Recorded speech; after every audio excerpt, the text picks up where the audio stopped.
ಯಾಕಿಷ್ಟು ತಡ? ನನ್ನ ಫ್ರೆಂಡ್ಸ್ ಮ್ಯಾರೇಜ್ ಪಾರ್ಟಿಗೆ ಹೋಗಿದ್ದೆ. ಎಲ್ಲಿಗೆ ಬಂತು ನಿನ್ನ ನಾಟಕ? ಆದಷ್ಟು ಬೇಗ ಈ ಮನೆ ಒಡೆ ನನ್ನ ಮನೆಯಿಂದ ಹೊರ ಹಾಕಿ ಈ ಮನೆಗೆ ನಿಮ್ಮನೆ ದೊರೆ ಮಾಡ್ಬೇಕದು ಅದೊಂದೇ ಓದಿದೆ. ನೀನೆಂತ ಚಾಣಾಕ್ಷಿ ತಲೆಗಳು ನೀನು. ಅದಕ್ಕೆ ತಲೆಬರ ನೀಡಿದವರು ನೀವೇ ಅಲ್ವೇ? ನಾನು ಮಿಥ್ಯೆ ಮಾತ್ರ. ನಿನ್ನಂತವರು ನನಗೆ ಪ್ರೇತಮೆಗಾಗಿ ಸಿಗಬೇಕಾದರೆ ನನಗೆ ಯಾವ ಜನ್ಮದ ಪುಣ್ಯವೋ ನಾಕಾನೆ. ಚಂದ್ರನ ಹಿಂಬಾಲಿಸಿದಂತೆ ತಾರಿಯಂತೆ ನೀನನ್ನು ಹಿಂಬಾಲಿಸಿ ಹಾಡಿ ತಲುಸುವ. ತಮ್ಮ ಮಾತು ಮೀರಬಹುದೇ?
ನನ್ನೊಂದಿಗೆ ಅಣ್ಣನೆಂದು ನಟನೆ ಮಾಡಿ ನನ್ನ ಬಾಳಿಗೆ ವಿಷ ಹಿಂಡಿದೆ ಆ ನೀಚ.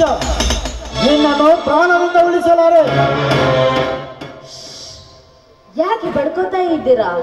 ಹೋಟೆಲ್ಗೆ ಹೋಗಿ ನೀವೀಗ ಬೈಟು ಕಾಫಿ ಕುಡಿಯೋದಿಲ್ವಾ? ಅದರಂತೆ ಕಾಫಿ ಆಗಿರೋ ನನ್ನನ್ನ ಬೈಟು ಮಾಡಿದರೆ ಇದರಲ್ಲಿ ತಪ್ಪೇನಿದೆ?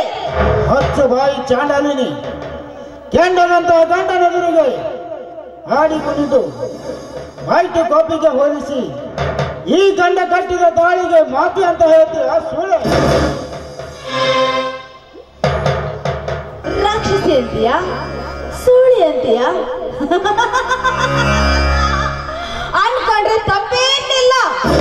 ಏನೋ ತಾಳಿ ಕಟ್ಟಿದ ಭೂಪ, ನೀ ನನಗೆ ತಾಳಿ ಕಟ್ಟಿದ್ದಕ್ಕೆ, ನಾನು ನಿನಗೆ ಮೋಸ ಮಾಡಿದ್ದಕ್ಕೆ ನೀ ನನಗೆ ಸುಳ್ಳೆ ಅಂತ ಕರ್ದೆ.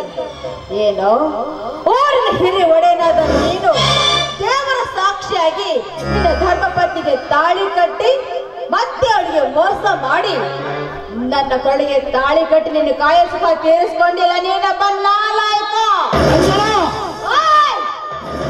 ಮತ್ತೆ ಮತ್ತೆ ಕೈ ಎತ್ತಿದ್ರೆ ನನ್ನ ಕೈನ ಕತ್ತರಿಸಿ ಹಾಕ್ತೀನಿ. ಎಚ್ಚಾರ ಬಂಡ ಹೆಣ್ಣೆ, ನಿನ್ನನ್ನು ನನ್ನ ಹೆಂಡತಿಯನ್ನಾಗಿ ಕಟ್ಟಿಕೊಂಡು ನಾನು ದೊಡ್ಡ ತಪ್ಪು ಮಾಡಿಬಿಟ್ಟೆ. ಆಶ್ರಯವಿಲ್ಲದ ಬಳ್ಳಿಗೆ ಆಧಾರವಾಗಿ ನಿನಗೆ ಸತಿಯ ಸ್ಥಾನ ನೀಡಿದ್ದಕ್ಕೆ ನನಗೆ ಈ ಶಿಕ್ಷೆ ನೀಡಿದೆ ಲೇ ಹೆಮ್ಮಾರಿ. ಎಂದು ನಿನ್ನಂತ ಸತೀಶೂಳೆ ಈ ಮನೆಯಲ್ಲಿ ಇರಬಾರದು. ದಾಟು ಮೊದಲು ನನ್ನ ಮನೆಯಿಂದಾಚೆ. ಮನೆ ಹುಚ್ಚ, ನೀನ್ ಯಾವತ್ತು ನನ್ನ ಕೊಳಗೆ ತಾಳಿ ಕಟ್ಟಿದ್ಯೋ ಅವತ್ತೇ ನಿನ್ನ ಹೆಸರಿಗಿದ್ದ ಮನೆ ಹಾರಿ ಹೋಗಿದೆ. ಇಲ್ಲಿವರೆಗೂ ನನ್ನ ದೇಹ ಸುಖ ಉಂಡಿದ್ದಕ್ಕೆ ನಿನ್ಗೆ 1 ಗಂಟೆ ಟೈಮ್ ಕೊಡ್ತಾ ಇದ್ದೀನಿ. ಆ ಟೈಮ್ ಆದ್ಮೇಲೆ ನೀನ್ ಇಲ್ಲಿಂದ ಹೋದ್ರೆ ಸರಿ, ಇಲ್ದಿದ್ರೆ ನಿನ್ನ ಕತ್ತು ಹಿಡಿದು ಓದ್ ಮನೆಯಿಂದ ನಾನೇ ಹೊರ ಹಾಕ್ಬೇಕಾಗುತ್ತೆ. ಬಂಡ ಹೆಣ್ಣೆ, ಅಂದು ನೀನು ಆ ರಾಜ್ಯವರ್ಮನ ಮನೆಯಲ್ಲಿ ಹೀಗೆ ಇದ್ದಿದ್ದೀಯ ಅಂತ ತಿಳಿದಿದ್ದರೆ ಅವತ್ತೇ ನಿನ್ನ ಕತೆ ಮುಗಿಸುತ್ತಿದ್ದೆ.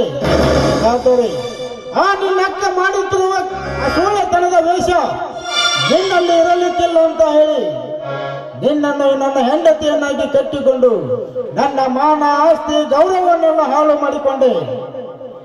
ಏನು ಸಂಸಾರದ ಆಳವನ್ನರಿಯದ ಅಧಮ ಮೃದು ಜನಾಂಗದ ಒಡೆ ನೀನಾಗಿ ಬಹಳಿಸಿಕೊಂಡು ನನ್ನ ಕೊಳಗೆ ತಾಳಿ ಕಟ್ಟೋದಕ್ಕೆ ನಿನ್ನ ಜನ್ಮಕ್ಕೆ ನಾಚಿಕೆ ಆಗೋದಿಲ್ವಾ?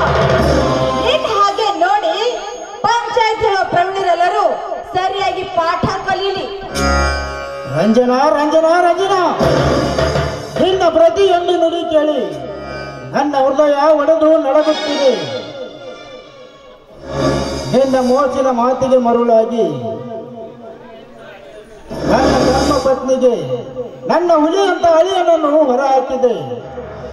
ನನ್ನ ಧರ್ಮ ಪತ್ನಿಗೆ ಕೊಡಬಾರದ ಕಷ್ಟ ಕೊಟ್ಟು ಫಲವತ್ತಾದ ಆಸ್ತಿ ನಿನ್ನ ಹೆಸರಿಗೆ ಮಾಡಿ ಉನ್ನತ ಸ್ಥಾನದಲ್ಲಿದ್ದ ನನ್ನ ಗೌರವವನ್ನೆಲ್ಲ ಹಾಳು ಮಾಡಿಕೊಂಡೆ. ಪಂಚಾಯಿತಿಯ ಸ್ಥಾನ ಏರುವ ನನ್ನ ಮಗನ ಕೈಯಲ್ಲಿ ಬಂಗಾರದ ಕವಚ ಇರಲಿ ಅಂತ 10 ತೊಲೆ ಬಂಗಾರದ ಕವಚ ಕಳಿಸಿಕೊಂಡೆ. ಎಂತ ರಂಜನಾ, ನೀನು ಹೆಣ್ಣಲ್ಲ, ನನ್ನ ಹಾಲಿನಂತ ಸಂಸಾರದಲ್ಲಿ ವಿಷ ಬೆರೆಸಲು ಬಂದ ನರ ರಾಕ್ಷಸಿ.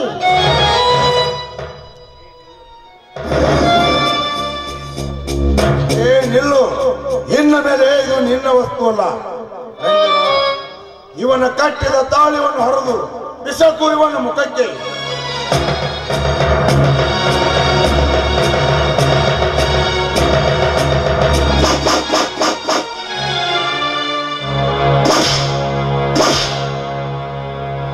ಈ ಬಾಂಡ್ ನೋಡಿ ದಾಟು ಈ ಮನೆಯಿಂದ ಆಚೆ. ಹೇ ರವಿವರ್ಮ, ನನ್ನ ಹೂವೆಂಬ ಸಂಸಾರಕ್ಕೆ ಒಳ್ಳೆ ರಚಿದ ನಿನ್ನ ಪ್ರಾಣ ತೆಗೆಯದೆ ಬಿಡಲಾರೆ. ನನ್ನ ಕತ್ತನ್ನು ತೆಗೆಯಬೇಕೆಂದು ಬಂದ ನಿನ್ನಂತ ಎಷ್ಟೋ ನರಕ ಕುಂಡಿಗಳು ತಮ್ಮ ಕತ್ತನ್ನು ಕಳೆದುಕೊಂಡು ಸತ್ತ ಸಾಗರದಲ್ಲಿ ತೇಲಿ ಹೋಗಿದ್ದರೆ ನೆನಪಿಸಿಕೊ. ಆದರೆ ಬರೇ ಮಾತಿನಿಂದ ಆ ಮಾತಿನ ಸೆಳೆತಕ್ಕೆ ನಿನ್ನ ಆಸ್ತಿ ಹೋಗಿತ್ತು. ಆದರೆ ಅದೇ ಮಾತಿನಿಂದ ನಿನ್ನ ಪ್ರಾಣವನ್ನು ತೆಗೆಯದೆ ನಾ ಬಿಡಲಾರೆ. ಅದನ್ನೇ ಇಂದು ದೊಡ್ಡದಾಗಿ ನಿರ್ಮಿಸಿದೆಯ ಕಟುಕ. ಅಂದು ಹುಚ್ಚನಾಗಿ ನಾನಿವಳ ಮಾತಿಗೆ ಮರುಳಾಗಿ ನನ್ನ ಆಸ್ತಿಯೆಲ್ಲ ಕಳಿಸಿಕೊಂಡಿರಬಹುದು. ಆದರೆ ತಾಕತ್ತು ಕಳೆದುಕೊಂಡಿರಲೇ. ರವಿವರ್ಮ, ನೀ ಹಾಕಿದ ಮುಂದಿನ ಸಂಚಿಗೆ ನಾ ಮಿಂಚಿದ ಮಿಡಿ ನಾಗರನಾಗಿ ತೊಡೆ ಚಪ್ಪರಿಸಿ ಹೇಳಿವೆ.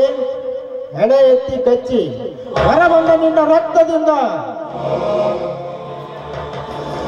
ಪ್ರತಿ ಸೇಳೆಂಬ ಮಹತ್ತರವಾದ ಶಬ್ದ ನಿನ್ನ ದೇಹ ಮೇಲೆ ಬರೆಯದಿದ್ದರೆ ನಾನು ಸಿಂಹರಾಜ ಶ್ರೀರಾಮಚಂದ್ರನೇ ಅಲ್ಲ.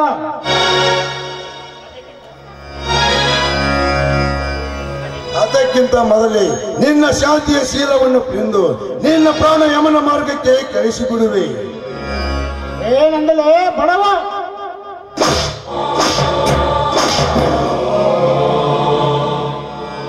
ಬಿಟ್ಟು ಬಿಡಿ ಆ ಚಾಂಡಲನ್ನು. ಇಲ್ಲ ಶಾಂತ, ಇಲ್ಲ. ನನ್ನ ಸಂಸಾರ ಹಾಳು ಮಾಡಿದ ಇವನ ಪ್ರಾಣ ತೆಗೆಯದೆ ಬಿಡಲಾರೆ. ಅವನ ಮೇಲೆ ಕೈ ಮಾಡಿದ್ರೆ ನಿಮಗೆ ನನ್ನ ಮೇಲೆ ಹಾನಿ ಆಗಿದೆ. ಈ ಚಾಂಡಲನ ಕೃತಿ ನನಗೆ ಮೊದಲೇ ಗೊತ್ತಿತ್ತು. ನಾನು ಮುಂದೆ ಹೇಳಿದ್ರೆ ನೀವು ನನ್ನ ಮಾತನ್ನು ನಂಬುವುದಿಲ್ಲ ಅಂತ ಇಲ್ಲಿವರೆಗೂ ನಾನು ಸುಮ್ಮನೆ ಇದ್ದೆ.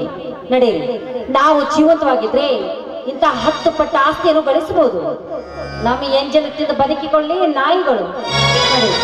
ನಡೆಯಿರಿ, ಹೋಗೋಣ.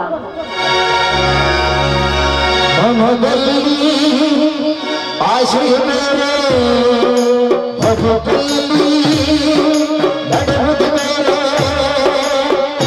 ಬದುಕ ಕವಿತೆ ಬೇರು ಆ ಕವಿತೆ ರಾಗಬೇರು ನೀ ನಡುವ ಹಾಗಬೇರು ಹೂಗಳು ಲಾಲಲಾಟ ಮನದಲ್ಲಿ ಆಶೆಯ ಮೇಲೆ ಅಂತೂ ಮಂಗಳಗೊಂಡಿದೆ ನಮ್ಮಿಬ್ಬರ ನಾಟಕ. ಬನ್ನಿ ಹೋಗೋಣ.